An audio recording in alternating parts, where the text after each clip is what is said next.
Hi po! So pag-usapan po natin ngayon ang hand, foot, and mouth disease. Kasi napapansin ko, bumabalik na naman siya kahit magsa-summer na. Madalas po, mapapansin nyo yung mga anak nyo, magkakaroon po sila ng lagnat. Tapos bigla po, may mga blisters, yung mga ano ba tong tapos pati po sa kamay makikita nyo po na may mga dot din siya pati po sa may paa. Aside doon, may mga rashes din po talaga siya sa kamay, sa paa, sa katawan na sobrang katipo niya. Actually po, kung hindi naman malala yung lagay ng anak nyo, hindi naman kailangan ng ospital o yung ganyan. Dapat po lang, ang pipigilan nyo lang po yung ma-dehydrate. Tapos paiinumin nyo lang po ng paracetamol kasi since mayroon po silang lagnat. And then since makati po siya, papainumin nyo lang po ng antihistamine. Kung wala naman po kayong budget, pang pedia, so pwede po na sa bahay lang. Pero kung meron naman, malapit naman din po kayo sa mga doktor, pa-check up na lang din po. Ito po mga sis ay contagious po talaga, ang bilis niyang makahawa. Kasi virus nga po siya. Makakahawa siya through droplets. Ibig sabihin po, sa ubo, sa sneeze, ganyan, pag nag-hatching, ganyan, laway. Pwede rin po makahawa sa poops.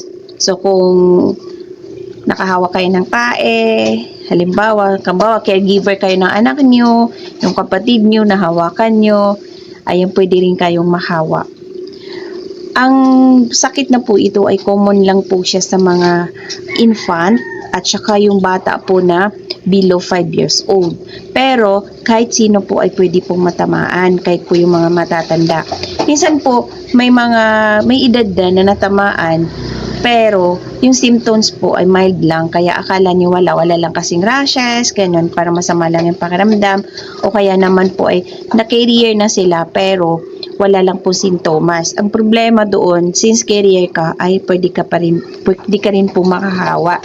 So yung bata po, usually gumagaling po yan na 7 to 10 days na dapat po talaga ay nasa bahay sila niyan, walang kasalamuhan na ibang bata kasi since virus nga po, kung pumapasok sila dapat hindi pumapasok.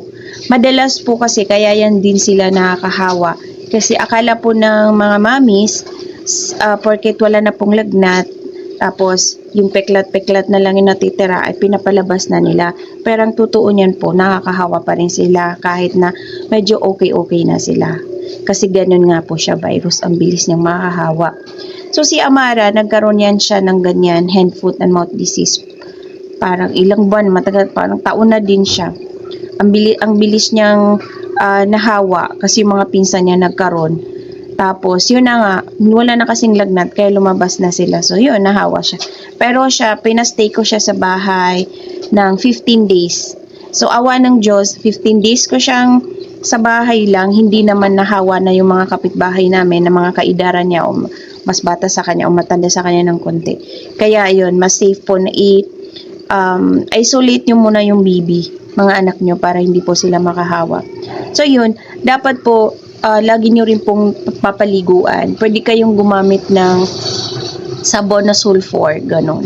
So yun, painumin nyo lang, pwede kayong yung anak nyo, ay isa po pala sa pinaka-problema dyan, ay hirap po silang kumain, kasi masakit yung kanilang lalamunan dahil nga po may mga blisters. Kikita nyo po talaga yan, dami-dami dyan, mga pula-pula sa dila, at saka dito sa mga, basta po nasa bibig nila. Kaya hirap silang dumede, hirap din silang kumain. So better po na yung mga malalambot lang, lugaw, ganyan, oatmeal, pwede nyo silang pakainin. Kasi sirap talaga po silang makadede. So yun yung suggestion ko. Then, paracetamol, ano po talaga, every 4 hours, ganun.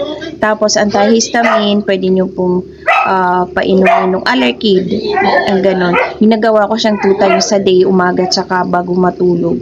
So laking tulong, hindi na ako nagpa-hospital dahil doon.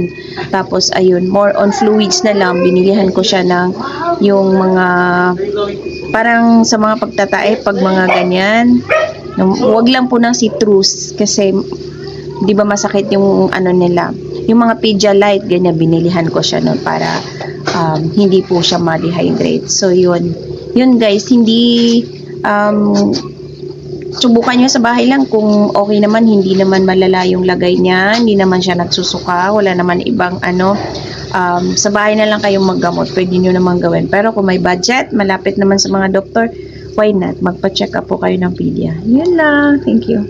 So, bago ko makalimutan, pag gumaling na po yung anak niyo, actually mga 1 week, 2 weeks, mapapansin nyo, bakit yung mga kuko nila namamatay? Mag-uumpisa po dito sa may nail bed. Tapos, ayun, mauuka na siya. Painless naman siya. Ang medyo problema lang, pag nauka siya, tapos biglang nahila ng ganun. Normal po mga sis na mamatay yung mga kuko nila. Si Amara nga, kamay at saka paa talaga kuko.